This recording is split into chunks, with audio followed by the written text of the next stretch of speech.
Je pense que le cursus standard ne convient pas à tout le monde et c'est pas parce qu'il ne te convient pas que t'as pas ta place dans ce système ou que t'as pas ta place sur un territoire, dans un pays. J'ai grandi ici, à Genève, au Nez et puis ensuite Versoix. Et puis très rapidement, j'ai fait un CFC en mécanicien sur automobile, il fallait faire un diplôme pour la maman. Donc je rentre de l'armée, j'ai plus de job, je cherche à faire quelque chose, je réfléchis à ce que j'ai envie de faire par la suite et je regarde beaucoup de vidéos sur YouTube, c'est par là que j'ai commencé. Comment faire de l'argent? Qu'est-ce que c'est l'argent? Comment ça fonctionne? Comment ça circule? Quelles sont les valeurs que ça t'a appris? L'armée, selon toi, qui peut être bénéfique pour les personnes qui pourraient y aller? La rigueur, la discipline. Et donc moi, mes premiers leads, il fallait que je les aie en physique, comme toi et moi, là, autour d'une table et discuter un peu de leurs finances. Parler argent en visio, avant Covid, c'était très compliqué. Pourquoi tu as commencé l'entrepreneuriat? Tu avais déjà des parents qui étaient entrepreneurs? C'est un business qui est scalable, qui était stable. Si j'avais un client et que j'avais des réservations, je savais que j'avais une rentrée d'argent. S'il n'y avait pas d'entrée d'argent, j'avais pas de paiement, mais finalement, j'avais aucune dépense. Je faisais mes pas dans l'immobilier, une structure qui est stable, c'est de la pierre. Tout le monde veut investir dans de l'immobilier, ça me permettait de rencontrer des propriétaires et de pouvoir me positionner en off-market sur des biens, en vente ou à la location avec des opportunités qui étaient beaucoup plus accessibles. Je me suis lancé. Salut Tony, j'espère que tu vas bien. Tout d'abord, merci d'être venu pour ce podcast. Merci. Alors, pour vous parler un petit peu de Tony, donc Tony, je le suis depuis un petit moment sur les réseaux. Donc, il agit en tant que dans la gestion immobilière, donc peu dans la conciergerie et gestion, tu fais les deux, c'est ça? Ouais, c'est ça. Donc, entrepreneur sur le territoire suisse. Il me semble que tu es passé il y a pas longtemps aussi dans la RTS. C'est juste. J'ai vu passer les postes et tu as fait un petit challenge sympa aussi. 30 jours. 30 jours pour montrer comment fonctionnait l'activité, comment on fait pour démarcher un client, signer un propriétaire et puis mettre l'annonce en ligne sur Airbnb et d'avoir nos premières réservations. Donc c'est un joli challenge, c'est ça qui a fait que la journaliste a pris contact avec... c'est par rapport à ce challenge? C'est par rapport à ce challenge. Okay. Je pense qu'elle recherchait déjà une personne qui était dans le milieu de l'Airbnb. Elle a eu d'autres intervenants, donc il y avait des propriétaires qui étaient en montagne, dans le Jura. Okay. On a posé des questions mais sur différentes thématiques. Et la thématique où je suis intervenu, c'était principalement sur la loi des 90 jours à Genève. Avec l'Airbnb, il y a une loi qui autorise à mettre ton appartement sur 90 jours uniquement sur Airbnb à l'année pour les non-professionnels. Et du coup, elle voulait savoir un petit peu mon avis, mon retour par rapport à cette loi-là. Savoir si, d'après moi, c'était respecté ou non. Et puis de parler un peu de l'activité de la conciergerie. Ok. Bon, dans tous les cas, de toute façon, on va pouvoir revenir un petit peu plus précisément par la suite. Ouais. Mais du coup, résident en Suisse, tu as étudié en Suisse, tu as fait l'armée également en Suisse. C'est ça. Je sais que les abonnés sont friands d'en apprendre un peu plus sur ce pays parce que que ce soit des nouveaux arrivants, frontaliers ou résidents, parce que j'ai beaucoup de résidents maintenant de plus en plus qui arrivent parce que pays, sécurité, du moins il y a tout ce qu'il faut, on va pas se mentir. Ouais. Mais au moins on apprend un peu plus sur le pays et sur l'entrepreneuriat parce que moi aussi je suis entrepreneur et comme je leur dis toujours, travailler en Suisse ça peut être une première étape pour certains. Maintenant s'ils veulent vraiment ce qu'ils voient sur les réseaux, il va falloir aller chercher l'entrepreneuriat ou l'investissement parce que juste l'employabilité ça va être relativement compliqué. Pour un Suisse, c'est compliqué. Pour un frontalier, c'est tout autant compliqué. Oui, c'est ça. On a peut-être un poil plus de cash flow de par les loyers qui sont un peu moins chers, mais on roule pas en lambeau. Il faut pas mentir non plus sur.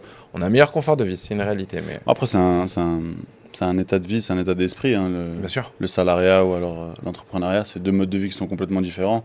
Donc que ce soit en Suisse, en France, au Bangladesh ou peu importe, je pense que ça reste, le même système. C'est pas donner leur image parce que je sais que moi je suis pas trop à dire justement on va rouler en lambeau, on va en venant travailler en Suisse.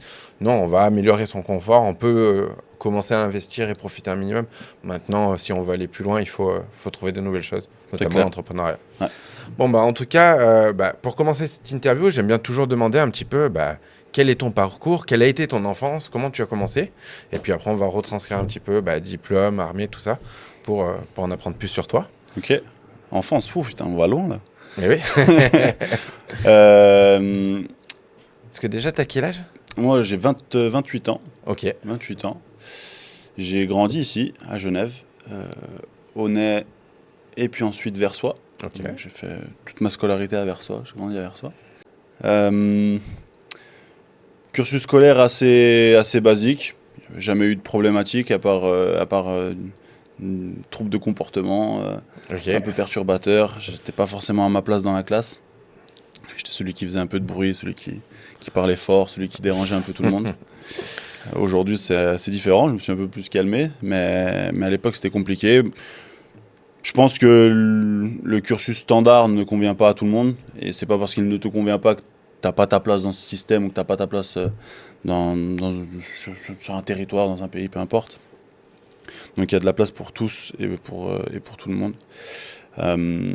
Et puis très rapidement, j'ai fait un CFC en mécanicien sur automobile. Il fallait trouver un diplôme, il fallait faire un diplôme pour la maman qui voulait pas me lâcher tant que j'avais pas de diplôme.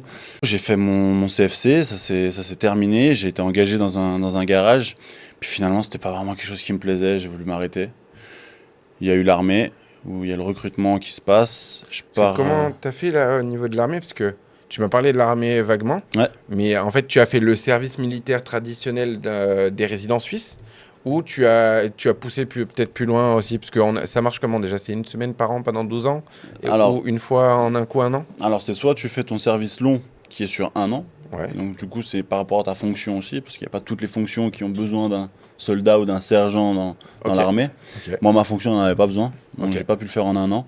Tu fais 5 à 6 mois, et puis ensuite, chaque année, tu y retournes pendant 3 semaines, jusqu'à ce que tu aies comptabilisé tous tes jours de service obligatoires. Donc, en tant que sergent, en tant que soldat, tu as X jours à faire en service. En tant que sergent, tu as X jours. En tant que lieutenant, puis plus tu grades, plus tu as des jours à faire en tant que dans l'armée. Moi, j'ai fait... Alors, je savais déjà ce que je voulais faire. J'avais la possibilité de faire des cours de tir à longue distance avant de rentrer en service. Je voulais faire tireur de longue distance, tireur d'élite. Et donc, je me suis formé en amont. Puis, arrivé à mon service, je leur ai dit que je voulais faire ça. Donc, j'ai eu la possibilité de le faire. On est parti. J'ai fait 5 mois. J'ai fait l'école de sous-œuvre pour devenir sergent. Dernière semaine, ça s'est arrêté pour problème entre camarades. Et puis ensuite, je suis resté soldat et puis j'ai fini mon service militaire en tant que soldat, en tant que tireur d'élite. Ok. Voilà. Donc en tout, ça a duré combien de temps la période? Moi, je l'ai fait rapidement. Je l'ai fait assez rapidement. J'ai pas perdu de jour. 7 ans, 8 ans. Ah, tu as fait 8 ans, 7-8 ans d'armée? Ouais. Ah oui. Ouais. Ah oui, donc t'es resté quand même un bon paquet de temps. Alors, pas en année complète. C'était chaque année, j'y retournais 3 semaines. Ah non, oui, ok, d'accord. Non, ouais, tu t'as fait Mais j'ai fait les 5 mois et ensuite j'ai retourné chaque année 3 semaines pendant 8 ans. Oui, parce qu'il y a aussi un système de si on fait pas l'armée, on paye à vie. Ouais, tu payes fort. 4%, c'est... Toute ta vie? Non, je crois pas que ce soit toute ta vie. Je crois que c'est jusqu'à l'âge de tes 30 ans, quelque chose comme ça. Ok. Ça reste quand même un montant. Ouais, bah oui, bien sûr. Mais ouais, non, c'est un système, je pense, qui est important. C'est l'armée, que ça soit en Suisse. Alors après, je me permettrai pas de parler d'autres services militaires, mais en tout cas, celui de la Suisse, il est très formateur. Il te permet de te restructurer. En tout cas, moi, ça m'a beaucoup aidé dans ma jeunesse quand je suis rentré en service. Moi, je pense que, alors, mon avis, moi, sur l'armée, qui n'est pas fait, justement, mon avis, c'est, je pense que suivant la trajectoire que tu prends, on devrait t'y imposer. Ouais. En fait, si tu commences à trop déraper, tu rentres pas dans le monde du travail, du moins tu te disciplines pas, pour moi, ça devrait être obligatoire parce qu'il y a des loupés, hein, on va pas se mentir. Et d'avoir un peu un cadre à un moment donné forcé. Mais qui c'est qui contrôlerait ça? Ouais, ça serait compliqué à gérer. On t'engage toi, tu contrôles les jeunes depuis l'âge de 13 ans jusqu'à... ça serait trop compliqué, du coup ils rendent ça obligatoire pour tout le monde. Ouais, non mais je comprends. Ceux qui se sentent à l'aise de le faire, ils le font. S'ils pensent qu'ils en ont besoin, ils le font. Ceux qui ne veulent pas le faire, il y a d'autres systèmes. Tu peux le faire protection civile, tu peux faire le service civil ou protection civile. Deux solutions qui sont alternatives à l'armée. Ouais, parce que moi je sais que j'avais pensé en France et tout, je me disais il faudrait qu'ils puissent le faire sur des profils, parce que je vois des profils qui ont besoin de se faire cadrer. Après moi je me voyais déjà dans le monde du travail à 16 ans. Ouais. Je me suis dit on m'aurait foutu à l'armée. Je dis non mais les gars, moi je travaille déjà, j'ai mon pain, ça roule, j'ai mon appart, laissez-moi tranquille. Ouais. Mais je comprends dans les deux sens. Quelles sont les valeurs que ça t'a appris, l'armée, selon toi, qui peut être bénéfique pour les personnes qui pourraient y aller? La rigueur, la discipline de toute façon. Quand il est 7h du matin, que tu n'as pas dormi de la nuit, que tu es dans une forêt sous la pluie et que tu dois faire de la garde autour d'un feu pour être sûr que le feu soit encore là le lendemain matin, tu as le temps de réfléchir à pas mal de choses de ta vie. Tu réfléchis énormément, pourquoi je suis là ? Qu'est-ce que je fais là? Qu'est-ce que j'ai envie de faire dans ma vie par la suite? Donc tu te poses plein de questions, certaines sont bonnes, d'autres pas, mais ça te permet de pouvoir beaucoup réfléchir sur ce que tu veux faire dans ta vie. C'est discipline beaucoup, rigueur beaucoup, et puis cohésion d'équipe. travail en... J'allais dire la camaraderie, ouais, bien sûr. C'est là où j'ai rencontré les plus belles amitiés. Donc ouais, c'est vraiment tout ça que je recommande et que je pourrais mettre en avant pour une personne qui aimerait se lancer et qui aimerait faire son service militaire. Ok. Et donc tu faisais ça donc les 3 semaines par an par la suite, mais en même temps, du coup, tu étais toujours en mécanique à ce moment-là?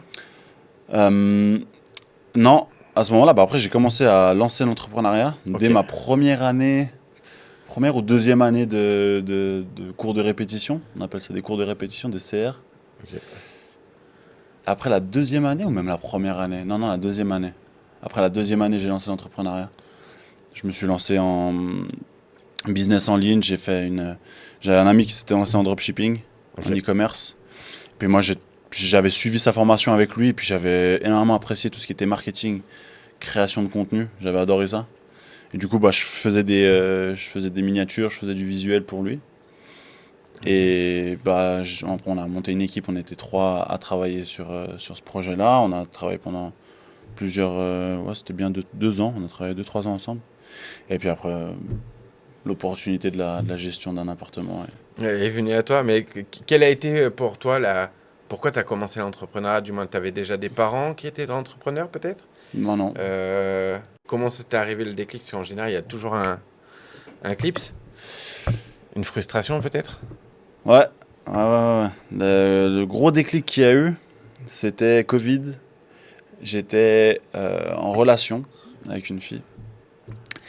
Et on commençait à avoir beaucoup d'obligations, beaucoup de responsabilités. Et en fait, je me suis rendu compte que toutes ces responsabilités, je les avais uniquement parce que j'avais un job et que j'avais ce revenu qui rentrait tous les mois. Et ce job-là, il me plaisait pas forcément. C'était pas quelque chose qui me plaisait tous les jours. Pour reprendre la trame, donc je rentre de l'armée, j'ai plus de job, je cherche à faire quelque chose. Comme 80% des gens qui terminent l'armée, ils font agent de sécurité. Parce que c'est un petit peu c'est le même bain. Donc tu rentres de ça, tu rentres dans le même système. Je fais agent de sécurité, je fais bien 1 an et demi d'agent. Je suis dans un, comment on appelle ça? Les maisons psychiatriques. Je suis agent de sécurité dans une maison de psychiatrie. Okay. On m'appelle pour une intervention sur une personne âgée qui ne veut pas prendre ses médicaments. Mon travail, il est de venir, de lui demander d'être compréhensive, de faire ce que les médecins demandent. Elle n'est pas d'accord, elle est un peu violente.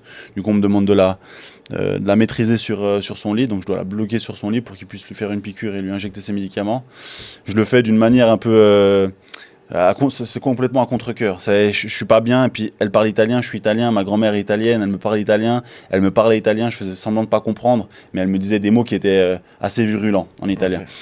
Et donc je voyais un peu ma grand-mère, j'étais vraiment mal à l'aise, vraiment très mal à l'aise. Ils lui font la piqûre, bref, je repars à mon bureau. Puis je suis un peu posé là comme ça sur mon bureau, je dis mais qu'est-ce qui vient de se passer, tu vois, c'est pas quelque chose qui rentre dans mes valeurs, c'est pas quelque chose que j'ai envie de faire de ma vie en fait. J'ai pas envie de tenir des personnes âgées pour qu'on leur fasse des piqûres, c'est pas mon job. Bref, je rentre à la maison, le lendemain je reviens. Ambulance devant l'hôpital, la personne que j'ai tenue la veille était décédée. Je me suis dit, j'ai appelé le responsable, je dis écoute, moi je m'arrête là. L'expérience était bonne, mais elle n'est pas pour moi. Du coup, je m'arrête, puis je réfléchis un petit peu, et c'est là où en fait vraiment, je réfléchis à ce que j'ai envie de faire par la suite, et je regarde beaucoup de vidéos sur YouTube, c'est par là que j'ai commencé. Comment faire de l'argent? Qu'est-ce que c'est l'argent? Comment ça fonctionne? Comment ça circule? Ça, c'est une question à laquelle on n'a pas de réponse. En tout cas, dans tout le cursus scolaire qu'on fait, en tout cas celui que j'avais eu moi, je ne l'ai jamais appris. École, CFC, armée, travail, on ne me l'a jamais expliqué. Donc ça reste quand même une lacune, que ce soit, parce que moi je suis plutôt français, éducation française, ça reste une lacune de tous les pays. Je pense que c'est une lacune internationale. Ouais. Mais c'est... Bref, on ne va pas rentrer dans une discussion complotiste, mais je pense que c'est à leur avantage qu'on ne connaisse pas toutes ces façons de faire. Donc je recherche, j'essaie de comprendre. Et puis je réalise très rapidement que l'immobilier ressort à chaque fois. Chaque entrepreneur que j'ai vu parler, il parlait d'immobilier. Je dis bon, maman, pourquoi on n'a pas d'immobilier? Parce qu'on n'a pas d'argent, mon fils. Ah ok, bonne réponse. Bon comment faire de l'argent? Alors j'ai commencé à réfléchir, puis j'avais un conseiller financier avec qui j'avais collaboré, et puis j'avais ouvert un 3e pilier. Puis je suis allé le voir, je lui ai dit écoute, j'ai envie de faire de l'immobilier. Il m'a dit écoute, je t'engage. Et puis, je t'explique comment ça fonctionne. Je fais un petit peu d'immobilier, je fais de l'hypothèque immobilière, c'était de la planification financière dans une société qui... Ah, avec... Parce que, oui, non, parce que conseiller financier, je fais aussi le métier, du moins je suis diplômé AFA aussi. Ok. Et, mais là, par contre, il faisait plus de l'hypothèque avec les 3... De tout. Ok. Il faisait de tout. Que ce soit assurance, que ce soit ménage, LPP. Ok. Il faisait le conseil financier global. Oui, parce que nous, je sais que, par exemple, nous, au cabinet, l'immobilier, c'est ce qu'on a le moins. Ok. Vraiment, c'est vraiment ce qu'on a le moins. C'est pour ça que dès que tu as relevé ça de suite limite en priorité, je dis ok. Non, alors il faisait de tout, mais étant donné que je suis venu lui parler d'immobilier, il m'a dit écoute, on en fait, c'est pas la plus grosse partie, mais on en fait. Donc, bon, on va pas les citer du coup pour pas créer de concurrence ou autre, mais j'ai commencé. De toute façon, j'ai commencé avec eux, et puis c'est clair que tout de suite, j'ai ressenti un peu ce devoir d'apporter du résultat parce que j'ai du réseautage, ou par mon réseautage, je dois apporter du résultat. Et là, le Covid est arrivé, il a tapé. Et je pense que tu as pu le subir aussi. Je sais pas depuis combien de temps tu fais ça. Mais non, moi, ça fait. J'ai commencé il y a 2 ans et demi et j'ai passé mon diplôme dans la foulée donc direct. t'as pas eu le Covid dans la volée. Non, moi j'ai eu le Covid quand je suis arrivé dans la frontière. Ok, ça devait être compliqué aussi. Ah ouais, bah, tu viens pour gagner du bif. Au bout de 4 mois, on te dit c'est fermé. Et j'ai pris mon appart par contre grâce au Covid par contre. Ok. Parce que justement, les propriétaires commençaient à avoir peur de plus trouver de locataires. Ouais. Du coup, j'ai pris en plein Covid, j'ai fait l'aller-retour avec la voiture, j'ai posé de la caution. Et je suis arrivé, par contre, j'ai payé 2 mois de loyer pour rien. Mais voilà, moi maintenant je suis dans le coin. Mais par contre, au bout de 4 mois, fermeture. Et boum. Ouais, moi, le Covid, il m'a complètement bloqué sur le lancement. Aujourd'hui, tu fais des appels visio, j'imagine, avec des clients ou pas du tout? À l'époque, ça n'existait pas encore. Ok. Le visio n'existait pas du tout. C'est le Covid qui l'a créé. Ok. Et donc, moi, mes premiers leads, il fallait que je les aie en physique, comme toi et moi, là, autour d'une table et discuter un peu de leurs finances. Parler argent en visio, avant Covid, c'était très compliqué. Personne n'était à l'aise, personne n'avait confiance. Et du coup, ça a créé une petite chute. J'ai eu de la peine à avoir les résultats que j'avais, qu'on m'avait fixés. Du coup, on a arrêté le contrat. Et puis, à partir de ce moment-là, je me suis dit, OK, je suis bon en marketing, j'arrive à créer du visuel, je lance mon agence marketing. Donc, je lance mon agence marketing sur 3 ans. Et puis, je rencontre quelqu'un, un ami qui a un appartement dans le sud de l'Espagne, qui m'invite. Puis une fois sur place, pareil, c'est une histoire que je répète assez régulièrement, mais c'est comme ça que j'ai commencé. Puis on arrive dans son appart, et là je suis posé dans son appart, je le regarde, je dis mais le restant de l'année, il se passe quoi ici? Il me dit bah rien. Je me te rends compte l'argent que tu perds? C'est-à-dire, tu le ferais quoi sur Airbnb? Je dis bah oui. Il me dit ouais, mais j'ai pas le temps. Je dis bah est-ce que je peux m'en occuper? Il me dit bah avec plaisir. Tu me files un pourcentage, et puis moi je m'occupe de l'arrivée, départ, la discussion avec les voyageurs, je m'occupe de tout, puis toi tu t'encaisses. Tu me files un pourcentage à la fin du mois. Il me dit ok. Puis c'est comme ça que ça a commencé à faire mes premiers pas dans l'immobilier. C'est un business qui est scalable, qui était stable.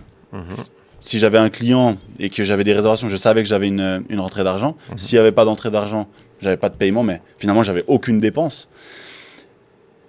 Je faisais mes pas dans l'immobilier.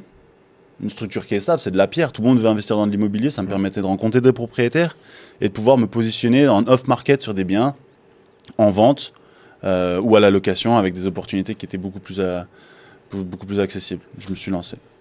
Donc, est-ce que tu achètes aussi du coup à côté? Alors, j'ai eu des transactions. Okay. J'ai eu fait des transactions pour moi, pour des personnes qui travaillent avec moi. Okay. Voilà. Non, toi, tu possèdes plus maintenant. Du moins, pour l'instant, tu fais plutôt ton entreprise. C'est l'entreprise qui gère tout ce qui est immobilier. Moi, à mon nom, il n'y a rien. Ok. J'ai rien acheté. Mais donc, toi, ton déclic, voilà, ça a vraiment été le Covid et puis cette frustration dans la sécurité. Mais si pour parler un petit peu plus, avant de revenir sur l'entrepreneuriat, dans l'employabilité, comment tu as trouvé tes jobs un petit peu? Parce que je sais qu'il y a des personnes ici qui vont nous regarder qui sont déjà ici. Donc, eux, ça n'intéressera pas de trouver un job. Ouais. Par contre, il y en a d'autres qui peuvent être intéressés sur qu'est-ce que toi, tu sais de ce pays, du moins comment tu vois le marché de l'emploi, peut-être. Alors, le marché de l'emploi, comme je l'ai dit, j'ai eu l'emploi où j'ai fait mon diplôme en mécanique. Ouais. Donc c'est c'était déjà, ouais, tu commençais déjà pas dans la formation à être dans cette entreprise? Bon, alors, pour faire cette formation, tu es obligé de trouver une entreprise. Donc il y avait un démarchage aussi d'emploi. Et agent de sécurité, et puis sinon conseiller financier. En mécanique,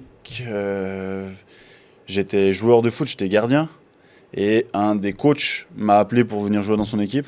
Okay. Je lui ai dit que j'avais pas le temps, que j'avais pas envie de venir et que j'avais pas forcément les moyens pour venir payer la licence pour jouer au foot. Il m'a dit je te la paye moi, et qu'est-ce que tu fais dans la vie? Je dis, bah, je cherche un diplôme en mécanique. Il m'a dit, ok, bah, j'ai un membre du staff qui est directeur dans un garage. Viens, je te fais le rencontrer et puis je te fais faire un stage avec lui. Le premier, c'est le réseau. Donc, le premier, c'est le réseau. Ok. Puis ensuite, bah, agent de sécurité, tu toques à la porte. Pardon, on a dit pas taper sur la table.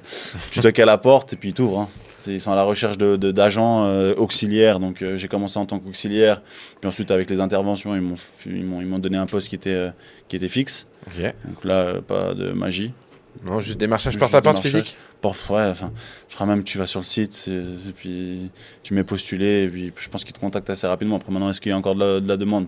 Je sais pas, en tout cas à l'époque il y en avait. Alors c'est un peu plus concurrentiel, hein. De toute façon Ok. ça se corse tous les ans assez croissant. Ok. Mais bien sûr, la sécurité c'est encore un des métiers Ouais, qui est ça bien reste actif. sacrément ouvert. Et puis, planification financière, pareil, réseau. En fait, je sais pas, je connais pas forcément ton marché, je connais pas ton avatar et les personnes qui viennent, qui te contactent. Mais sincèrement, je pense que la clé pour tout ce que tu as envie de faire dans la vie, c'est l'audace. Du moment où tu les portes, bon, si tu es une femme, tu les portes et tu vas sur place et tu es honnête, en fait, juste tu dis ce que tu veux. Si la personne en face de toi elle a besoin d'entendre quelque chose, dis-lui ce qu'elle a besoin d'entendre. Finalement, tu as un besoin, cette personne en face de toi, tu la connais ni d'Adam ni d'Ève. La pire chose qui peut t'arriver, c'est qu'elle te dise non. Dis-lui ce qu'elle a besoin d'entendre et puis elle te dira oui. Moi, personnellement, en général, tout ce que j'ai entrepris dans ma vie et tout ce que j'ai eu la chance de réussir, c'était grâce à de l'audace. Ok.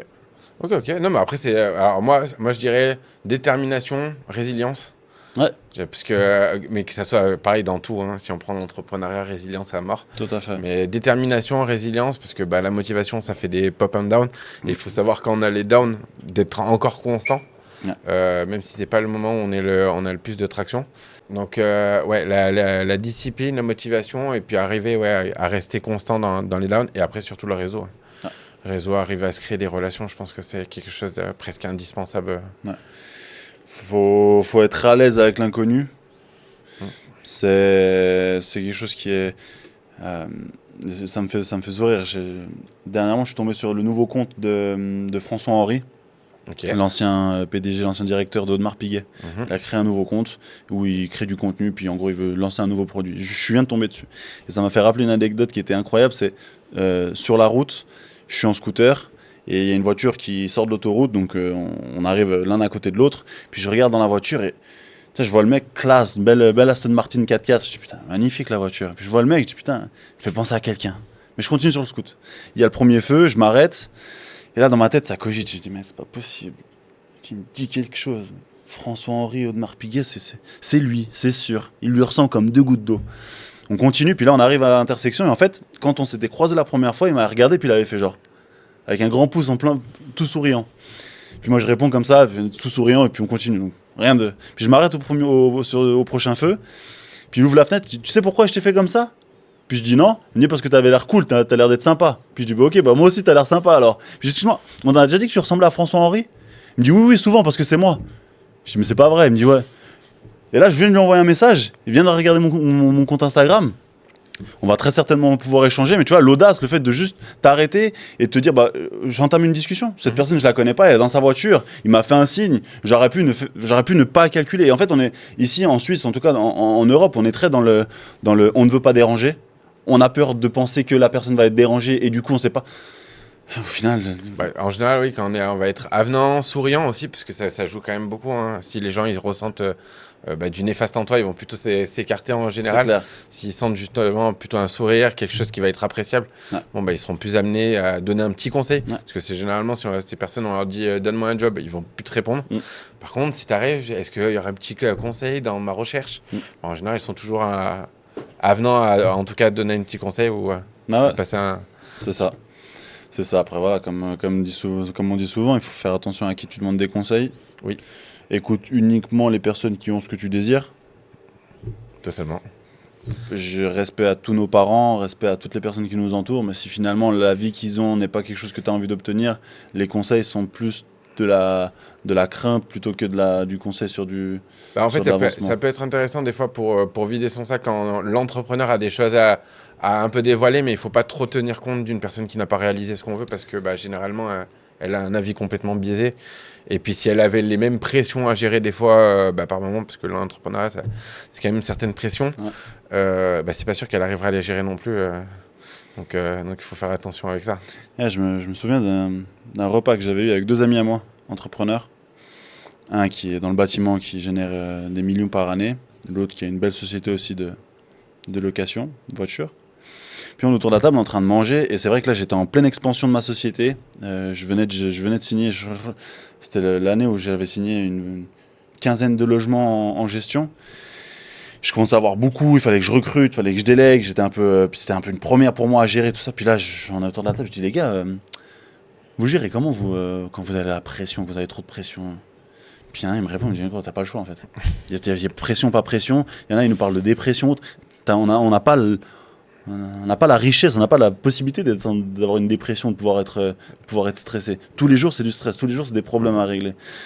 Et donc, en gros, si des personnes, entrepreneurs qui nous regardent, qui se disent mince, je suis en pression, j'ai le stress, c'est normal. C'est le standard moyen d'un entrepreneur.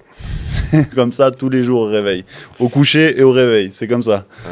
Putain de merde. Oui, complet. Et le reste, tu t'adaptes. Ah non, mais je rejoins totalement. Il y a quand même des périodes où les nuits sont plus compliquées, mais bon, ça fait partie du jeu, hein, j'ai envie de dire. On peut pas avoir de grands objectifs et ne pas prendre ce jeu-là non plus.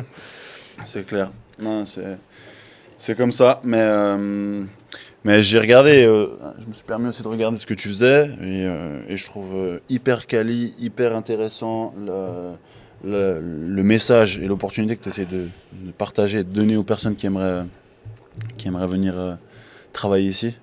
Je pense qu'il y a une grosse opportunité pour eux en termes de revenus potentiels. Parce qu'aujourd'hui, c'est ça qu'ils viennent rechercher. Il y a aussi le confort, la stabilité de vie, je pense, par rapport à... Il y a les deux profils, je pense qu'il y a ceux qui veulent justement, un peu comme j'avais pu avoir en France, moi j'entreprenais en même temps, mais en fait on voit plus de possibilités, c'est comme si on avait un mur, et genre notre destinée s'arrête à ce qu'on a acquis, moi à 25 ans. Et là, on se dit, mais en fait, c'est ça, la vie, elle se finit à ce mur que j'ai en face de moi.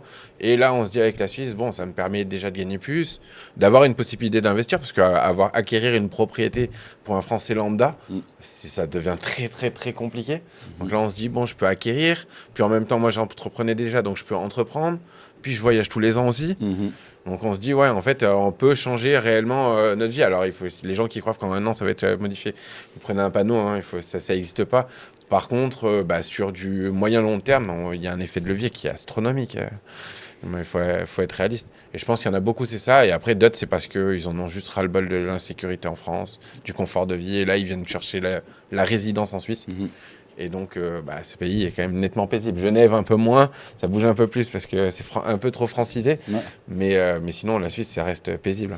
C'est trop francisé, mais je pense que ça, c'est une grosse polémique qu'il y a ici aussi à Genève. Si tu parles avec des personnes qui sont genevois ou des Suisses, tu leur parles de frontaliers ou de Français, ils sont très vite réticents, très vite sur le frein. Moi, je pense qu'il faut juste être réaliste. C'est qu'on en a tout autant besoin qu'eux, ils ont besoin de nous.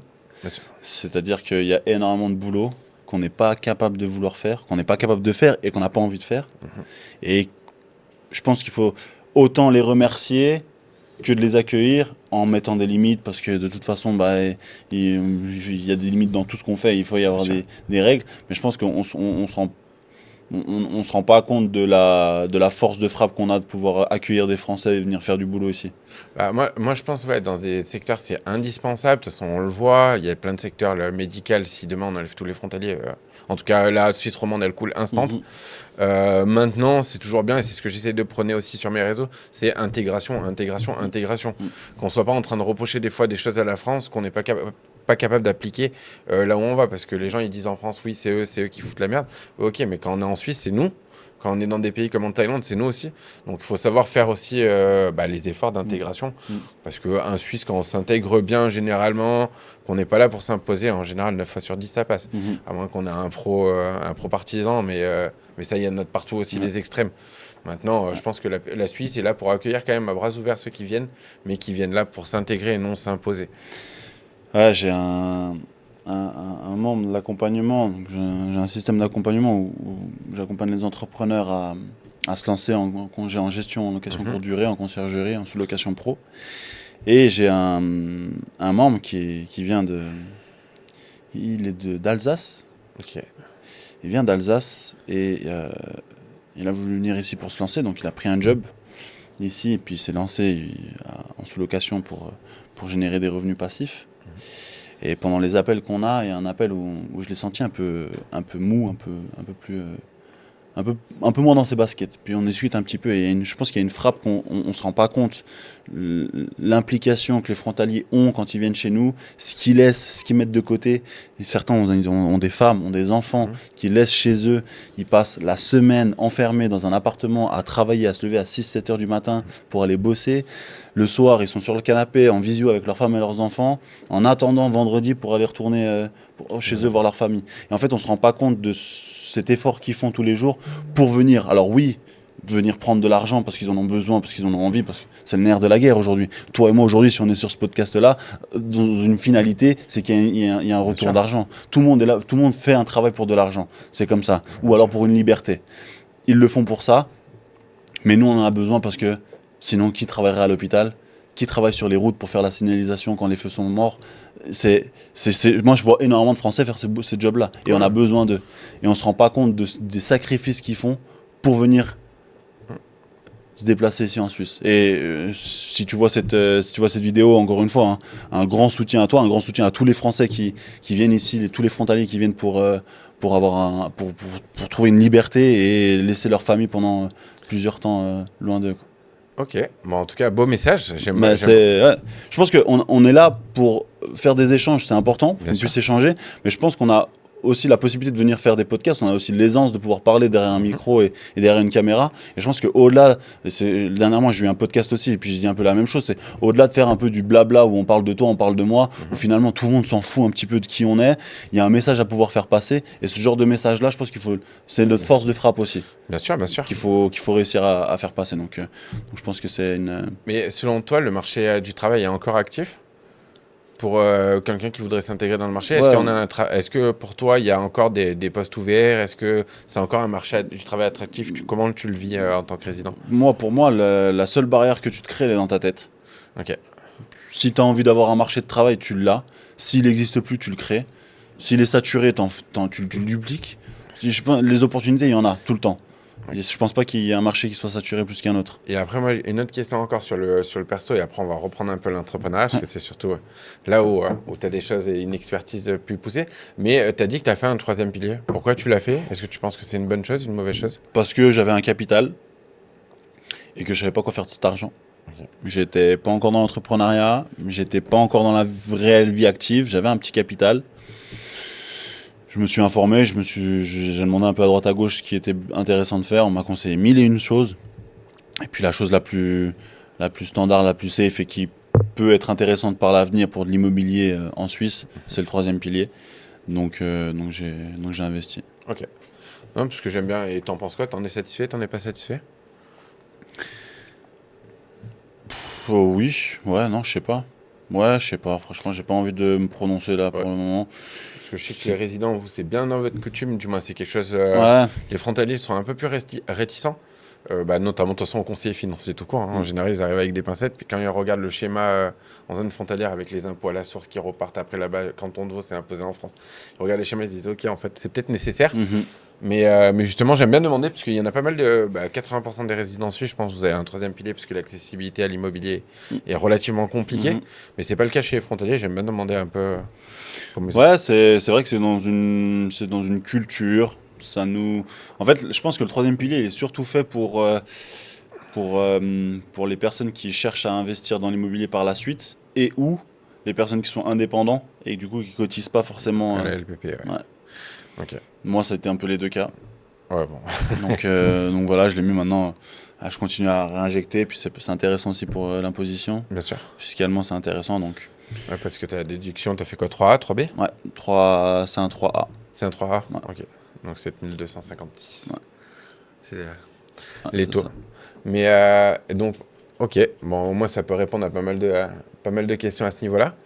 Et moi, ce qui m'intéresse aussi maintenant à savoir, c'est comment tu as fait pour créer ton entreprise ? Par quoi quelle étape t'es passé ? Parce que tu as créé une entreprise, tu as fait une SARL, une SA, une RI. Comment s'est passé un peu cette étape création ? RI, Ok. La première, là on est en procédure pour une SARL. Mais RI, très simple. J'ai commencé. On m'a dit, il faut que tu m'envoies une facture, il me faut une société. J'en ai pas. Bah, va au registre du commerce, crée-en une. Je suis allé au registre du commerce, j'en ai créé une. Ils m'ont donné un document, je leur ai écrit ce que je faisais, j'ai signé, j'ai payé, j'ai donné une pièce d'identité. Et puis la société a été créée. C'était assez rapide, en tout cas, pour la RI. La SARL, c'est plus ou moins pareil, sauf qu'il y a un compte en banque qui va être ouvert en plus, et puis une preuve de montant. Euh, Ouais, je pense pas que ça soit une grosse difficulté, c'est pas la chose. Non, Mais c'est une bonne question, parce que c'est vrai que c'est une question qui revient aussi souvent lors de mes accompagnements. Est-ce qu'il faut ouvrir une société? Quand est-ce qu'il faut ouvrir la société? Et ça, je me permets de répondre à cette question-là ouvertement, mais ça, c'est des problématiques qu'on va rencontrer sur le chemin de notre travail, de notre activité. Le problème, c'est que du moment où tu n'es pas au stade où la problématique, tu dois la résoudre tout de suite, laisse-la de côté pour le moment. Tu as d'autres problématiques là en face de toi à régler. Déjà, un, ton frigo, il est vide. Gros. Deux, tu pues des yeux, frère. Va te laver, va remplir ton frigo. Tu vois, les premiers problèmes, tu vois, dans l'accompagnement, je leur dis, tu veux ouvrir une société, tu veux faire un site internet, mais tu n'as pas de logement encore qui tourne. Trouve un premier propriétaire, signe ton premier contrat, mets ton annonce sur Airbnb, fais tes premières réservations, regarde comment ça fonctionne. Ça se trouve, tu vas pas aimer. Ça se trouve, cette activité, elle va te déplaire. Ça se trouve, c'est pas ça que tu veux faire. Réfléchis par la suite à la société. Ah, j'aime bien, je dis un truc complètement similaire, mais souvent, mais à tous les gens que j'ai autour de moi, c'est affronte les problèmes quand ils arrivent. Je dis parce que là, tu vas te projeter sur des problèmes dans 6 mois. Je dis en final, tu vas faire une checklist de tous les problèmes, tu vas résoudre tous ces problèmes-là et tu vas avoir tous les opposés.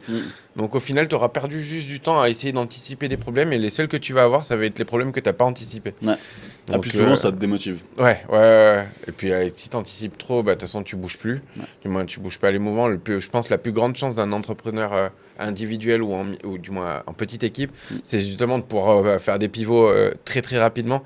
Donc affronte les problèmes au fur et à mesure parce que bah, un Rolex, lui, doit les anticiper sur des mois et des mois et des années même. Donc bouge plus vite et résous-les un après les autres. Mais du coup, pas de grande difficulté pour toi pour la création d'entreprise. Et donc après, quand tu as fait ta création de ton entreprise, c'était pour ta partie accompagnement. Donc qu'est-ce que tu fais un petit peu dans ce... Parce que tu as commencé à faire ta conciergerie pour toi. T'es resté actif combien de temps dans ce domaine-là avant de switcher dans l'accompagnement pour aider à réaliser... Il y a un truc qui est réel, c'est quand tu fais les choses instinctivement, quand tu les fais avec passion, avec plaisir, la suite des choses s'enchaîne un peu toute seule sans que tu aies forcément besoin de réfléchir à est-ce que je lance, est-ce que je lance pas. Des trucs qui se font un peu automatiquement. En tout cas, moi, c'est comme ça que ça s'est passé. Okay. Je voulais faire de l'immobilier. Il y a une opportunité qui est tombée, je me suis lancé. Je me suis dit, ok, ça marche. Je suis en Suisse, il faudrait que je développe ça en Suisse. Je suis parti en montagne. J'ai vu une arcade à louer, j'ai contacté le propriétaire, il m'a donné le loyer, j'ai dit c'est un peu trop cher pour moi, je reste 6 000 balles par mois, j'ai dit écoute c'est beaucoup trop pour moi, je voulais en faire une love room, quelque chose de cosy, quelque chose de sympa, c'est en montagne, en hiver, ça aurait cartonné. Il me dit par contre j'ai un appartement au-dessus si tu veux, il est à louer, je suis allé le visiter, on a négocié, on a signé, la semaine même il m'en donne 3 autres, donc j'ai 4 logements dans la région, en montagne, pour l'hiver, je me dis mais c'est parfait, ça cartonne, j'ai eu les premiers résultats, j'ai posté en story sur Instagram, et j'ai eu mes premières personnes qui m'ont dit je veux me lancer aussi, montre-moi comment on fait. Okay. Et donc j'en accompagne 1, 2, ils ont des résultats et du coup bah, ça fait effet boule de neige. Il y en a de plus en plus qui veulent se lancer, ça en parle. Et puis aujourd'hui bah, voilà, on passe à la RTS, on est invité à des magnifiques podcasts comme ça où on peut parler de notre histoire, parler de notre activité. Donc quand est-ce que je me suis lancé, quand il faut se lancer, quand il faut... Fait avec passion, avec détermination, et puis après les choses elles s'enchaînent un peu toutes seules. Ouais, bah c'est en fait le process que tu as fait, c'est le même process que j'ai pu réaliser avec les Fontaines. Au début, je produisais du contenu. Okay. Les gens, ils ont commencé à me demander des milliards de questions, sauf que je pouvais pas répondre à des milliards de questions. Puis là, j'ai dit, je vais créer mon premier infoproduit pour répondre à la plupart des questions, avoir une base de données. Puis après, j'ai dit, l'infoproduit, c'est pas assez efficace, que les gens, ils appliquent pas tant qu'on n'est pas derrière. Ouais. Donc j'ai dit, je passe à l'accompagnement avec des experts, etc.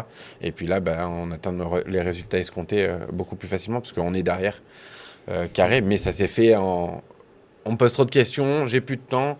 Malheureusement, mon temps commence à coûter parce que soit moi je travaillais en hôtellerie à l'époque, mais je pouvais pas faire des vidéos toute la journée et prendre zéro. Donc je gagnais déjà très bien en hôtellerie avec les tips, notamment en Suisse. Donc il y avait un compromis de maintenant je dois me monétiser de ce que je fais, si en tout cas je veux le faire toute la journée. Ouais. Il y a toute cette structure-là, puis là, on est dedans actuellement. Je pense qu'au début, on te paye pour ce que tu fais, après on te paye pour ce que tu sais, et après on te paye pour ce que tu es. Oui. Et là, on est dans une phase où on te paye pour ce que tu sais, Tu as des compétences, tu sais comment ça fonctionne, l'imposition, la fiscalité, comment venir contacter des propriétaires, enfin des patrons d'entreprise pour venir. Toutes ces choses-là, tu les sais. C'est une personne qui ne les sait pas, il paye pour justement avoir ces informations-là. Et je pense que payer, c'est pas. Il y a beaucoup trop de polémiques qui se fait autour de ça. Tu sais, infoproduit, infopreneur, les gens qui vendent des formations, des accompagnements en ligne. Il faut payer. Enfin, un livre qui parle d'un système, qui te parle d'une thématique qui te plaît, ou peu importe, qui te raconte une histoire, Harry Potter, peu importe, tu le payes ce livre. C'est de la connaissance, c'est de la compétence que tu n'as pas. Tu la payes 30 balles, 40 balles, ok. Et quand c'est pour aller chercher des résultats qui sont un peu plus hauts, d'avoir un emploi en Suisse où tu gagnes 4000 francs par mois, combien est-ce que tu es prêt à investir? Qu'est-ce que tu es prêt à investir en termes de temps, en termes de sacrifice, en termes d'argent? Si tout ça, il n'y a pas de sacrifice capable de faire, reste où t'es. Ah non, mais après, oui, il y en a beaucoup qui ont du mal à financer, du moins qui est sur les réseaux notamment, qui vont avoir un avis tranché là-dessus. Mais malheureusement, moi, en tout cas, tous les entrepreneurs que j'ai rencontrés ont tous payé pour se faire former aussi. Donc, en tout cas, peu importe la source, je connais quasiment tout le monde s'est informé massivement, que ce soit dans les livres, que ce soit dans quelque chose. Donc, en réalité, souvent, ceux qui, moi, je vois parler, dire faut pas se faire accompagner, faut pas se faire former, faut pas avoir de conseiller financier, c'est généralement ceux qui ont les moins bons résultats de tous. Et puis en général, tous ceux qui ont des gros résultats, ils disent tous moi je me suis formé, moi j'ai payé des coachs. Et puis même on le voit sur les gros infopreneurs des fois qui ont lâché des 200 000 euros pour se former, etc. En conséquence de ce qu'ils ont. Tu t'es formé toi un petit peu dans ton... Moi je me suis formé dans pas mal de le SEO, le Shopify, les dropshipping, les pubs en ligne, le copyright. Combien tu as investi en tout pour ces formations? Je sais pas, 20 points je pense. À peu près. Hein. Et encore là, je suis sur l'attente pour les webinaires. Donc un gros système, les numéros 1 francophones sur le système des webinaires. Exactement.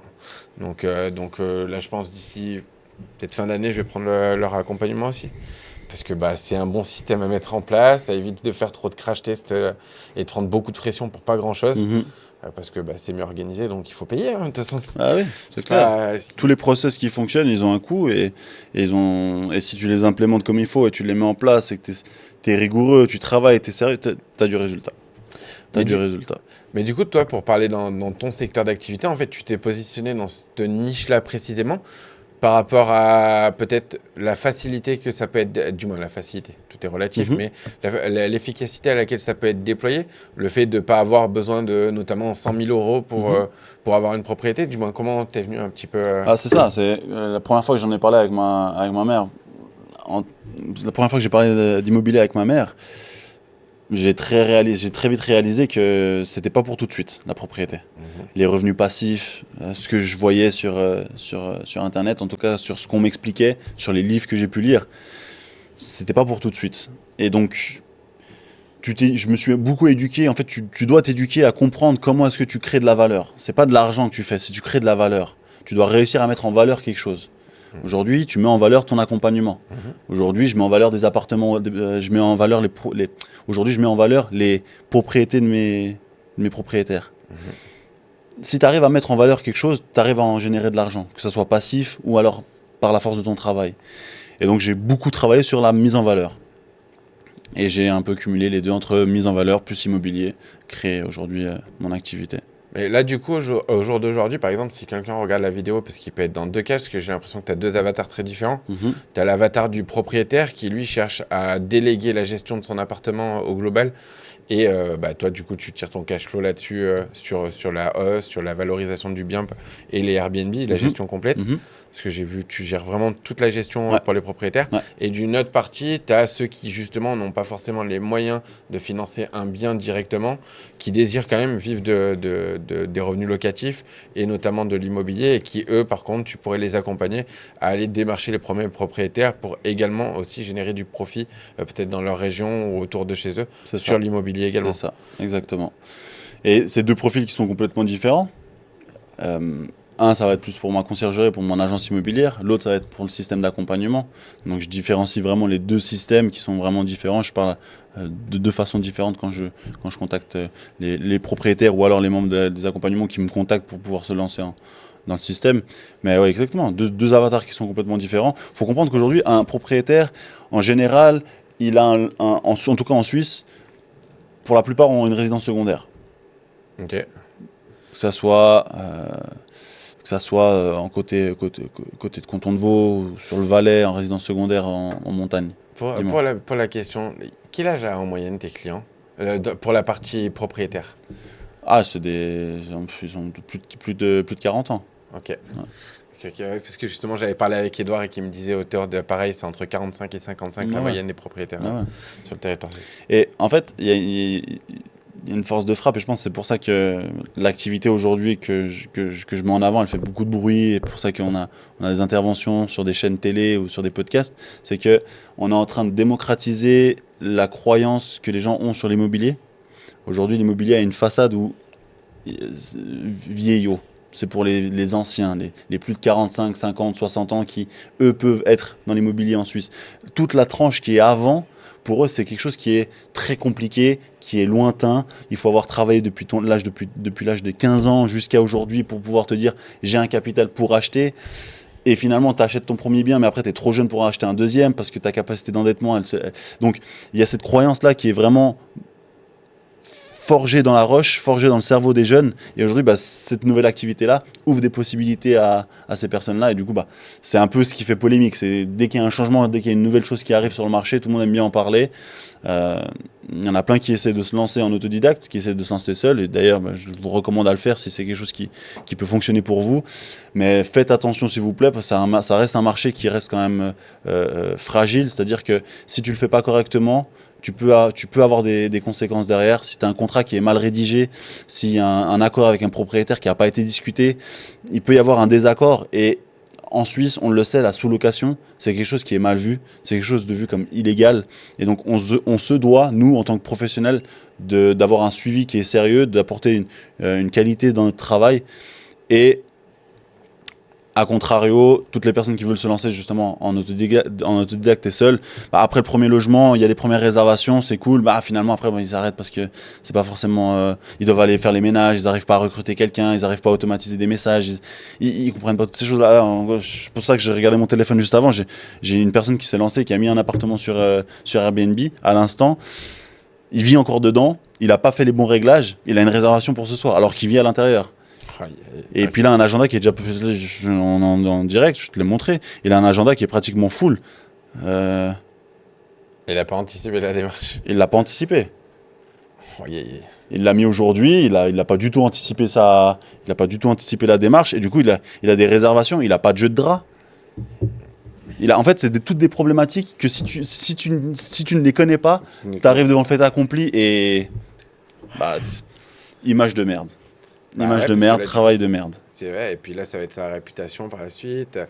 Pour toi, au bout de combien de temps quelqu'un peut commencer à en vivre? Parce qu'après, c'est vrai que tu n'as pas la même vision, parce que les personnes que tu vas voir, il y a quand même beaucoup de Français. Hein. J'ai plus de Français que de Suisses. Ouais. Mais pour toi, comment dire, il faut combien de temps pour commencer à avoir quelques contrats? Est-ce que tu as des indicateurs? Toi, tu dis que ça allait super vite pour toi? Ah ouais, mais bon, là, lui, en 48 heures, il a signé et puis il a ses premières réservations. Il y a, en France, donc j'ai Adam qui vient de signer son 20e logement, il fait plus de 20 000 euros par mois. Okay. Il y a tous les profils, il y a du marché. Enfin, je sais pas comment, j'ai pas envie de survendre l'activité. Il y a du marché. Si tu as la motivation et tu as envie de le faire, regarde des vidéos sur YouTube, regarde mes vidéos, c'est avec grand plaisir, je balance plein de tips, j'essaie de balancer un maximum de valeur pour que les gens puissent se lancer. Si tu veux un accompagnement sur mesure et des contrats qui sont déjà pré-rédigés, d'avoir les cartes en main pour pouvoir le faire, contacte-nous avec grand plaisir s'il y a de la disponibilité. Je fais en sorte de minimiser le nombre d'accompagnements pour justement éviter d'être surbooké. J'ai une femme et puis une famille à construire, donc je suis obligé de minimiser les places d'accompagnement. Mais dès qu'il y a des places, je sais qu'il y a de la demande et il y a des personnes qui sont sur des listes d'attente qui attendent de pouvoir se lancer. Je les relance et puis on lance. Donc il y a du marché, il y a du potentiel. Adam, toutes ces personnes-là qui ont réussi, ils n'ont rien de plus que la personne qui regarde cette vidéo, toi ou moi. Et Adam, il a commencé il y a combien de temps, par exemple? 1 an. Ok. Donc en 1 an, il a réussi à tirer des très beaux salaires. Ouais, on doit être autour des 16 mois là plutôt. Mais ouais. Ok. Ouais, entre 1 et 2 ans, en tout cas, il a réussi à tirer de très beaux salaires. Donc c'est pas non plus quelque chose qui va prendre des années obligatoirement avant de commencer à en vivre. Encore une fois, ça va dépendre du profil de la personne. Ça dépend de l'acharnement. C'est ça. Si tu as un job, tu as une famille et que tu as du temps à devoir consacrer pour eux, ce qui est totalement logique et normal, tu vas pas pouvoir en signer autant. Si par contre tu as la détermination et puis que toutes tes heures en plus que tu as pour toi, tu les consacres à cette activité, tu vas pouvoir enseigner bien plus et avoir de plus belles rentabilités. Hein. Mais de toute façon, en tout cas, dans tous les cas, les réseaux sont toujours disponibles dans la description. Et n'hésitez pas à regarder. Surtout, tu l'as laissé son challenge sur ta page. Oui, et tout le challenge sur la Donc, page. je pense que ça peut être un bon point pour commencer déjà Mhm. à visualiser. Parce que j'ai bien apprécié. Moi, je regardais un petit Ouais. peu. Parce que tu repartais dans Story, je revoyais. Ouais. Parce que les pages, je vois pas trop. Il y en a trop. Mais les stories, je vois plus facilement. Ouais. Et j'avais trouvé ça très sympa de la manière dont tu l'avais approché. Au niveau du montage, tu as dû t'embêter un petit peu quand même. Ouais, un petit peu, Ouais. effectivement. Tu fais pas mal de plans. Non, c'était... Un peu de partout, mais en tout cas, je pense que c'était plutôt intéressant.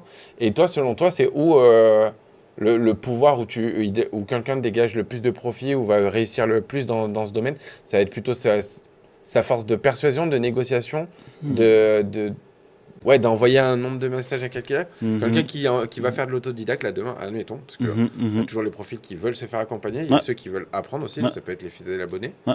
Mais c'est où qui va vraiment... Qu'est-ce qui est le plus important? Bonne question. Je pense qu'il y a un tout, hein, mais dans l'immobilier, il y a une chose que j'ai appris et qui est réelle, c'est que ton achat, tu le réussis pas quand tu vends ta plus-value, tu le réussis pas quand tu vends ton bien, mais quand tu l'achètes.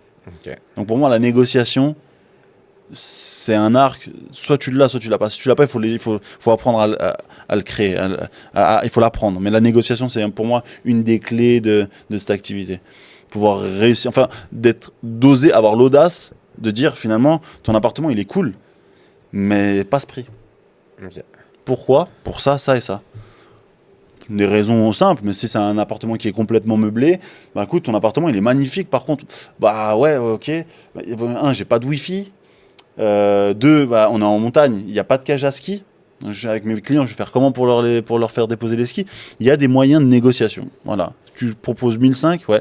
Moi, écoute, là, comme ça, je te propose 1002. Et puis, si ça va pour toi, je te paye tous les 3 mois. Donc, tu as 3600 francs qui tombent tous les 3 mois au lieu de 1200 qui tombent. Ok. Tu as négocié 300 balles par mois déjà. Ouais. Sur une année, tu as 1000. 3, 6, 9, ouais, tu as un peu plus de 1300 balles de bénéfices. Okay. Sur la négociation. Donc pour toi, c'est vraiment la négociation. Je me doutais un petit peu, ouais. On va pas se mentir. Ouais. Mais c'est vraiment la négociation qui fait la pérennité peut-être du projet. Ouais. Et après, la force soit de persuasion, soit de démarchage, on va dire. Puis d'être conciliant, d'écouter. Je pense que l'écoute, c'est le plus important. Okay. Écoute le propriétaire. On a des profils qui sont différents. Des personnes qui vont être beaucoup plus sur un profil agressif, qui vont avoir beaucoup plus ils vont avoir envie de résultats, ils vont avoir envie de chiffres, ils vont vouloir que tu leur parles résultats pur et dur. Il y en a d'autres, ils vont plus être sur le confort, sur leurs biens, sur la sécurité du logement, sur la propreté du logement, sur l'entretien. C'est deux profils qui sont différents, il faut réussir à s'adapter. Donc essayer d'identifier dans la conversation, essayer de rapidement identifier les besoins. Ouais, tout de suite. Pour se positionner comme le profil idéal. Tout de suite. Ni plus ni moins que de toute façon du marketing pur ou du démarchage, même pour l'employabilité, de toute façon c'est la même chose. Hein. Exactement. Identifier les besoins, essayer de prouver qu'on est la personne qui répond le mieux à ses besoins. Puis en général, ça roule à ce niveau-là. C'est ça. Ok. Et au niveau de la vision un petit peu, parce que j'aime bien parler de la vision des échecs, mais on va commencer par la vision. Quelle est ta vision un peu? Où tu vas? Là où je vais après, là, je vais rentrer à la maison, manger. 5-10 ans, la vision en entrepreneuriat. Ouais. L'idée, c'est de créer aujourd'hui, j'ai déjà atteint un objectif que je voulais atteindre, c'est d'être le numéro 1 en conciergerie. Sur la région lémanique, en tout cas suisse romande. Personne n'en fait, personne n'en parle. J'ai peu de concurrents. Aujourd'hui, je suis le numéro 1 et c'est un objectif que je voulais atteindre. Je l'ai atteint. L'objectif numéro 2, ce serait d'ouvrir une agence immobilière et puis de pouvoir accompagner des centaines et des centaines d'entrepreneurs à se lancer dans cette activité, que ce soit en Suisse, en France, en Espagne. Le premier appartement que j'ai géré, il est en Espagne. J'étais en Suisse, donc il y a totalement la possibilité de pouvoir faire ça aussi à l'étranger. J'ai plein de personnes qui se sont lancées avec des logements qui sont au Maroc, en France, alors qu'ils sont en Suisse aussi, des Français sur la France et pareil, vice-versa. Donc accompagner de plus en plus de personnes et puis consolider cette liberté financière qu'on... Et sur YouTube, tu es présent aussi? Sur YouTube, je suis présent, Instagram, TikTok. Un peu moins quand même qu'Instagram, je crois. Plus maintenant. Non, là, j'essaie d'être beaucoup plus régulier. Ok. Alors, je n'ai pas suivi cette étape-là. Contenu long, j'en fais aussi. Mais je suis moins sur une propagande à vouloir montrer que je fais beaucoup de contenu. Je poste, j'ai beaucoup d'interactions sur les réels d'essai que je poste. Donc, je sais que j'ai beaucoup de leads qui arrivent. Et je fais en sorte que, je sais que les leads, eux, quand ils arrivent, ils vont vouloir chercher quelque chose, ils vont cliquer sur le lien YouTube qui est dans la description sur Instagram. Et du coup, ils auront une panoplie de vidéos à pouvoir regarder. Et donc ça, c'est des leads qui sont beaucoup plus intéressants pour moi plutôt que de montrer que je fais du contenu. Mon job aujourd'hui, c'est pas forcément d'être créateur de contenu. Je fais de l'accompagnement, je dois créer du contenu pour ça. Mais moi, ce que je fais, c'est d'apporter de la valeur aux gens. Donc je préfère rester concentré sur la valeur que j'apporte et puis avoir des leads qui arrivent tous les jours grâce au réel d'essai. Ouais, grâce au réel d'essai. Parce que toi, tu utilises beaucoup ça. Ouais, énorme. Ouais, énorme. Ah, moi, je n'utilise pas tant que ça. Ah ouais? Ah ouais. Ah, c'est une machine. Moi, déjà, j'ai énormément délaissé les réseaux verticaux. Ouais. Ok. Donc tout ce qui est Insta, TikTok, c'est là où j'avais explosé au tout début et pourtant, je vois pas d'intérêt. Instagram, je suis très très peu actif dessus. Story un petit peu, je mets 1 ou 2 posts de repost. Pourquoi quitter une femme qui te fait bien manger? Parce qu'elle me rapportait pas assez. Ok. TikTok, j'ai fait 40 millions de vues dessus sur la plateforme en 1 an, la première année. Ok. Mais la qualité de l'audience n'était pas au rendez-vous. Instagram, c'est la même en mieux. Ouais. Un peu plus instruite, on va dire, mais pas assez, trop de wesh, pas assez de gens intéressants. Ouais. Et YouTube, en fait, j'ai trouvé le Graal. J'étais pas capable au début d'aller sur YouTube, parce que j'arrivais déjà pas à faire une vidéo de 30 secondes. Ouais. Donc aller me jeter sur des fois des podcasts de 2 heures comme ça, c'était plus compliqué. Effectivement. Mais YouTube, j'ai trouvé au rendez-vous les gens qui sont pas non plus lobotomisés par des trucs de 30 secondes. Instagram, je connais pas l'audience, je vais pas mentir. Mais voilà, des gens qui sont un peu plus instruits, qui sont capables de se concentrer pendant 1 heure sur un podcast, qui va parler d'un sujet qu'il apprécie. Et après, moi, je suis rentré plutôt dans les termes techniques. Alors, ma vidéo impôt, elle est assez complexe à comprendre. Donc, au moins, je peux déployer ce que je peux pas faire sur un short. Ah, ça, je suis d'accord avec toi. Et même au niveau des animations, du montage, du moins, faire passer un message ou une compréhension d'un sujet comme les 3e piliers que j'ai traités, la fiscalité j'ai traité. Du moins, voilà, c'est plus simple dans des vidéos entre 10 et 30 minutes. Ouais. Que sur 1 minute, et sinon il faut faire un challenge comme toi Ouais. et en poster parce qu'au final ton challenge au global il fait 30, 40, 50 minutes. Donc, ouais. Ah non, c'est clair, c'est juste. Après voilà, les réseaux sociaux, c'est une bonne vitrine, ça te permet de faire parler de toi et de montrer que tu es actif sur l'activité. Et de toute façon, je sais pas trop, il y a des chiffres, il y a des trucs, je suis pas trop forcément concentré là-dessus, mais je sais que le lead quand il va arriver, il faut qu'il passe tant de temps sur ton document, sur tes chaînes, sur tes visions, il doit regarder énormément de contenu avant de passer à l'action, de faire un appel, de pouvoir l'avoir, bref, tous ces trucs. Mais je pense que de toute façon, ça filtre. Il y a un moment donné, les moins intéressés, les moins intéressants, ils vont regarder 1, 2, 3 vidéos, ils vont s'abonner, et puis après, c'est un abonné en plus, mais ils vont jamais passer à l'action à aller regarder sur YouTube, par exemple. Donc, ouais, c'est. Non, mais après, c'est des stratégies. Je connais des gens qui font énormément avec juste Instagram et qui kiffent Instagram. Après, c'est juste moi, j'ai choisi ce positionnement YouTube parce que j'ai dit, OK, l'audience YouTube, c'est. Genre, ouais, pour moi, en tout cas, dans mon domaine, c'est celle où j'ai le plus trouvé un match. Par contre, c'est pas les plus fidèles, c'est là où j'ai le plus de clients, de très bons clients. Par contre, c'est pas là où j'ai le plus d'interactions, on réagit plus, mais après, j'ai trouvé, mais toi, plutôt donc, Instagram, YouTube aussi. Donc. Ouais, YouTube beaucoup, là, moi, j'ai recommencé à poster énormément, à créer du contenu un peu sur YouTube. Ouais. Et quels ont été tes plus gros échecs dans ton parcours et dans ton business? C'est des questions qui reviennent assez souvent. J'ai des réponses qui sont assez bateaux, mais j'ai pas envie de niquer la question. Je sais pas, je sais que je pense, pour moi, je sais pas, je suis désolé de la réponse, mais pour moi, un échec, c'est pas forcément quelque chose qui est négatif ou positif. C'est un sujet qui est comme la religion ou comme la sexualité, ça reste un sujet qui est pas forcément tabou, mais qui est très personnel. T'as tes échecs, j'ai des échecs, t'as des échecs qui font qu'aujourd'hui t'es la personne que tu es et je suis la personne que je suis. Est-ce que c'est mes échecs qui intéressent ou est-ce que c'est les résultats que j'ai et qui pourraient potentiellement intéresser les gens à avoir qui intéressent? Les échecs, on en aura tous. Je pense que c'est juste la question, c'est de savoir comment rebondir sur l'échec comment le surmonter. C'est la suite de la question. C'était la suite de la question. Bien sûr, c'est échec Et après, comment tu les as surmontés? Ouais, Parce que chacun vit des échecs différemment. Toi, ça peut être un échec personnel.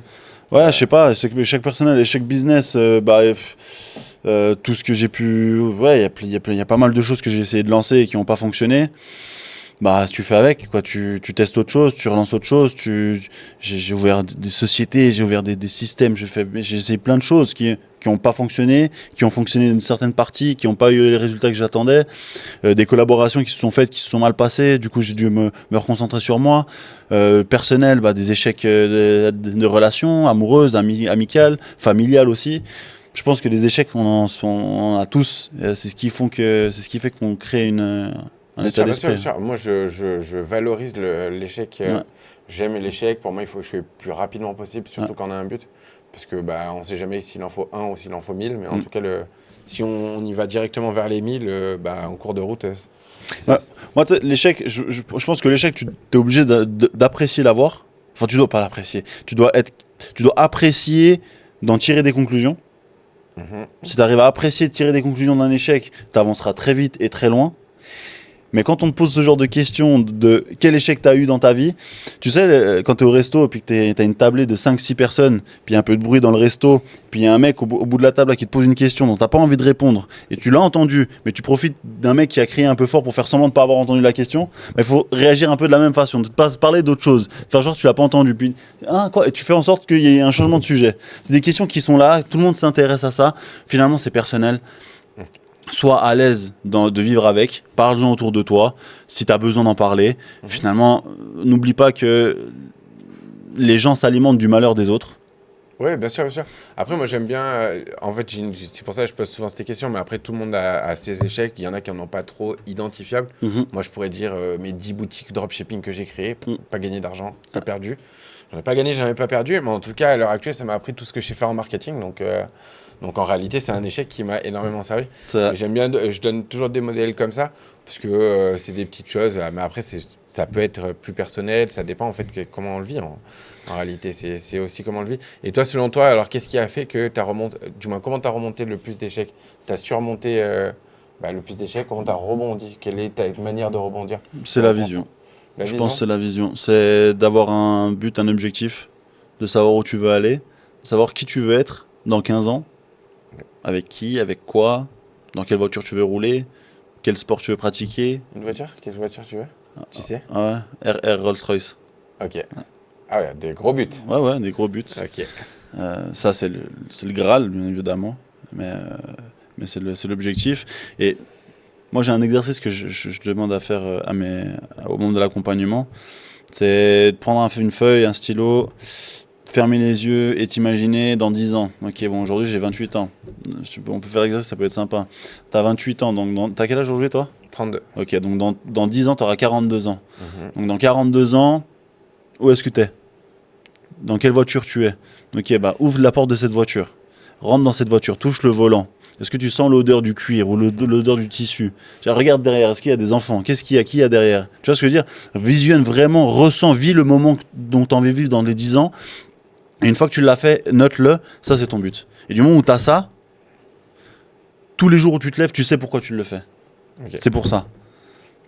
Et du moment où tu arrives à... Et aujourd'hui, moi, je pense que la chose la plus triste, c'est qu'il y a certaines personnes, et malheureusement, on ne te laisse pas là le temps et la possibilité de faire ce genre d'exercice dans ta vie. Ils se lèvent tous les matins sans réel but précis. Leur prochain but, c'est les prochaines vacances. Ah, moi, ça me fait mal au cœur. Toi, tu veux faire un but un peu plus long. Il y en a, ils n'en ont pas besoin. Mais moi, je pense que on est tous venus ici sur Terre pour accomplir quelque chose. Si toi, tu es venu sur Terre pour accomplir tes prochaines vacances, c'est cool. Si on te les autorise. Si on te les autorise. Si tu les autorises, si tu n'as pas eu trop d'amendes et si tu n'as pas eu une surprise des impôts. Oui. Ça fait beaucoup. Ça fait beaucoup de détails que tu ne peux pas gérer. Ok, donc la visualisation. Après, ouais. Le schéma de faire dans 10 ans, je pense que oui, c'est important de savoir déjà où on va. Il y en a beaucoup qui ne le savent pas. Et au contraire, ça peut être craintif de ne pas savoir où on va, parce que s'il n'y a pas d'évolution, généralement, si on n'a pas au moins un brouillard des 5, 10, 15 prochaines années, je pense qu'on n'avance pas trop, c'est qu'on stagne énormément, je pense. Ouais. C'est C'est le conseil que je donne, en tout cas, si on parle d'échec ou autre. Ok. Finalement, du moment où tu sais où tu vas, ouais, bah, c'est clair. De toute façon, en fait, même au-delà de ça, c'est d'avoir une vision, ça te permet de prendre des risques. Tu sais, quand j'ai été contacté par la journaliste pour passer à la RTS, j'ai beaucoup réfléchi. Alors, quand je dis beaucoup, c'est un grand moment. Quand je dis beaucoup, c'est quelques minutes. Mais j'étais assis à côté de ma conjointe, puis je dis, regarde le message que j'ai reçu. Elle me dit, mais c'est trop cool. Je sais pas, hein. Ça reste quand même la télé. Hein. Ils font passer ce qu'ils veulent. Ils vont te poser 15 questions, ils vont en prendre une, ils vont changer les phrases, ils vont la poster, et ils vont passer ton activité comme la pire activité du siècle. Donc j'étais pas très très content, tu vois. J'étais un peu sur... Puis elle m'a regardé, elle me dit, mais tu veux faire quoi? Puis je te dis la vérité, en fait, j'ai un objectif. Et je ferai tout ce qui est en mon pouvoir pour aller l'atteindre. Passer à la télé, ça me permet de pouvoir aller atteindre mon objectif, j'y vais, puis on verra bien. Donc, c'est ta ligne directrice, tu vois. Si j'avais pas de but, si je savais pas pourquoi je faisais tout ce que je suis en train de faire aujourd'hui, même venir ici, c'est la continuité de ce que j'ai envie de faire. Je viens ici pourquoi? Pour voir ta tête. Je te vois déjà assez sur Internet. J'ai pas besoin de venir sur place pour te parler. On part sur Insta, je vois ta tête et puis c'est réglé. Non, c'est parce qu'il y a un but. Et je pense que tout est une question d'objectif. Bien sûr, bien sûr. Bah, de toute façon, les podcasts qu'on fait ici, c'est une question d'objectif. En apprendre plus à l'audience, générer plus de clients aussi. Du moment, en réalité, c'est ça. En apprendre plus à mon audience, parce que j'aime bien quand même leur apprendre, parce que les podcasts, bah, là, on parle de Suisse, donc ça va. Mais j'ai des podcasts entrepreneuriales et je sais déjà pertinemment qu'ils feront moins de vues que mes podcasts employabilité, par exemple, pour recruteurs. Mais je prends beaucoup de plaisir au podcast entrepreneurial et je trouve que ça sert à une partie de mon audience que je qualifie énormément généralement. Et donc, je le fais. Même. En fait, il y a la partie vue et la partie plaisir. J'aime créer des vidéos, c'est un grand plaisir. C'est ton ikigai. C'est vrai, c'est ça. Ça fait mon équilibre là-dedans. Je vis pour ça, donc après, c'est le but. Et est-ce que tu as des personnes de référence que j'aime bien? Là, je pense qu'on aura fait à peu près le tour des questions, en tout cas pour cette première partie. Parce que j'aime bien... ah oui, il y a ça aussi, c'est qu'aujourd'hui, on fait une partie. Suivant ce qu'ils diront en commentaire, suivant dans un an où tu en seras également dans tes projets, j'aime bien des fois refaire des deuxièmes parties 1 an plus tard, 2 ans plus tard. Avec plaisir. Parce qu'on voit l'évolution de chacun dans cette niche. On verra bien où on sera. Ouais, c'est toujours ça la grande question. Mais quelles sont un peu tes sources d'inspiration, peut-être tes personnes de référence? Je pense peut-être en général on en a, après peut-être pas tout le monde est capable d'en donner, mais peut-être soit les livres que tu as le préféré, soit les entrepreneurs que tu aimes bien, chez qui tu aimes bien te cultiver. Peut-être ça peut être ici ou en Amérique. Est-ce que tu as des références à donner un peu? Ouais, bonne question. J'apprécie beaucoup d'entrepreneurs, beaucoup de personnes d'influence. On adore que Dieu, mais c'est vrai que j'ai fait beaucoup de foot dans ma vie et j'ai toujours énormément admiré le travail et la détermination de Cristiano Ronaldo. C'est pour moi au-delà du talent, c'est du travail. Et donc cette force de détermination, ça m'a toujours fasciné. Pour ce qui est plus entrepreneurial, business, activité, je suis pas forcément de grosses refs.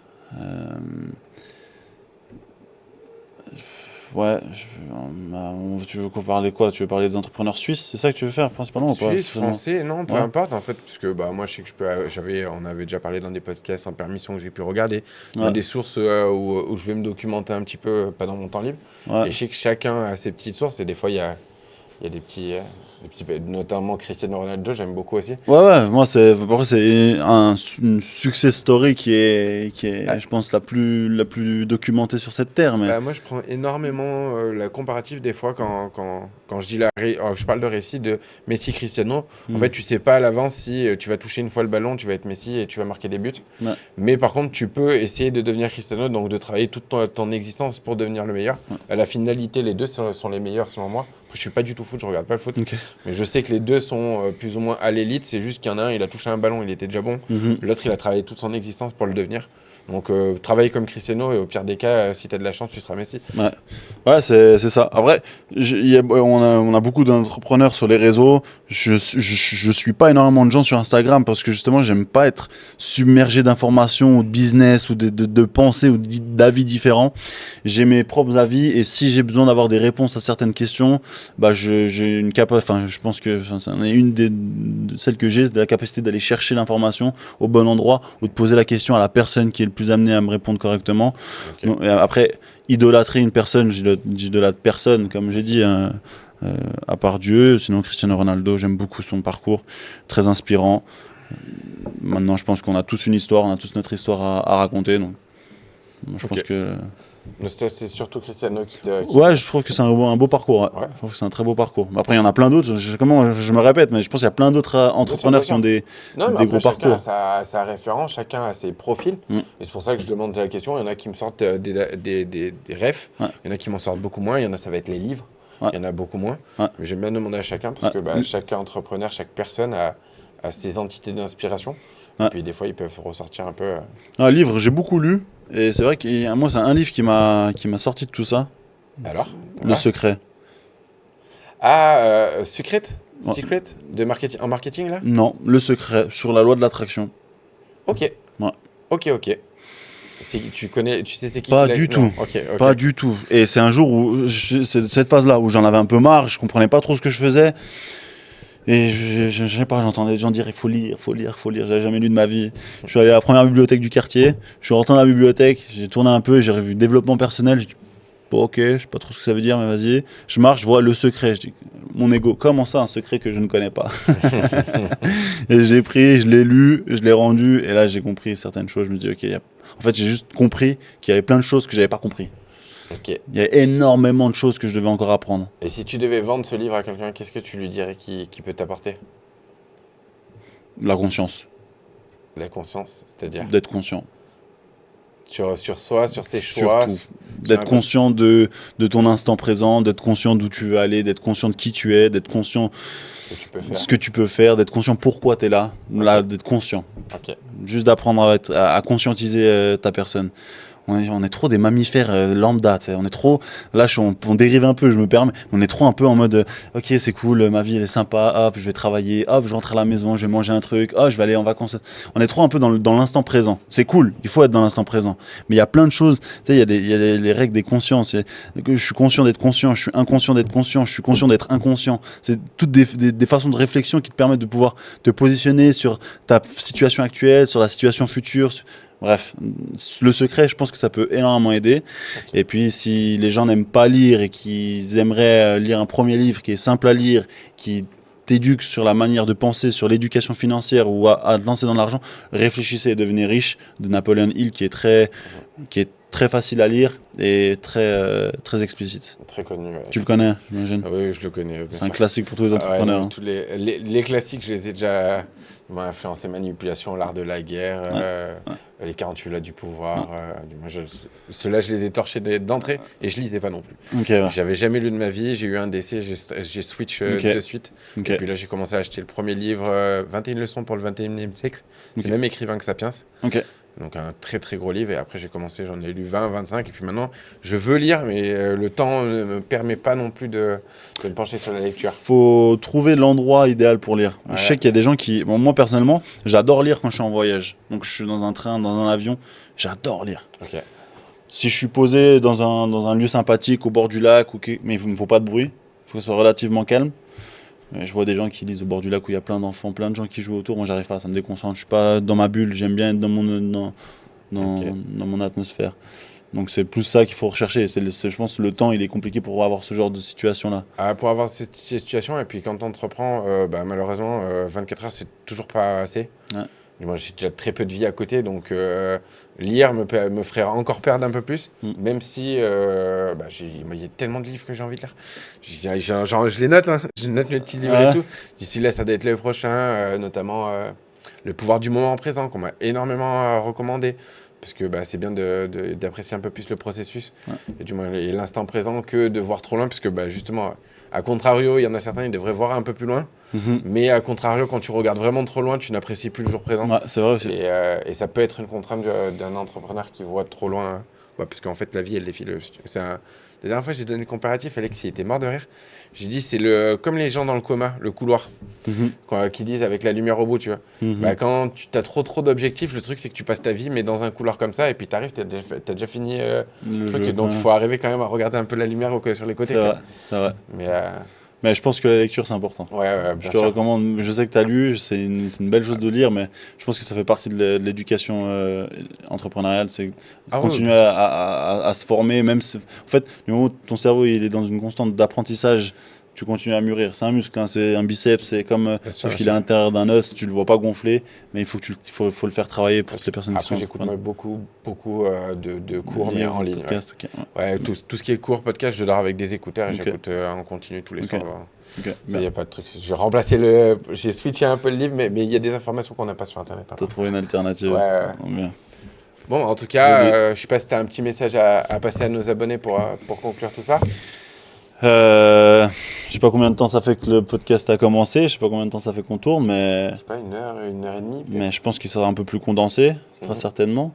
Merci d'avoir regardé cette vidéo, j'espère que ça vous a apporté de la valeur, ça vous a fait ouvrir les yeux sur certaines choses. Et si vous avez besoin de vous abonner à un compte sur l'éducation financière, sur l'immobilier principalement, ou la sous-location professionnelle, gestion locative courte durée, n'hésitez pas à vous abonner à mon compte. Mhm. Et continuez à suivre Jordan qui crée du magnifique contenu pour tous nos amis frontaliers et toutes les personnes qui veulent se lancer dans la région. C'est du beau contenu, continuez comme ça, félicitations. Merci. Bon, en tout cas, voilà, vous pouvez retrouver ses réseaux dans l'espace commentaire directement. J'espère que le podcast a pu vous plaire. Je vous invite à laisser un commentaire directement si vous avez des questions peut-être à poser ou des podcasts à recommander. C'était Jordan et on se retrouve à la prochaine. Allez, ciao, ciao.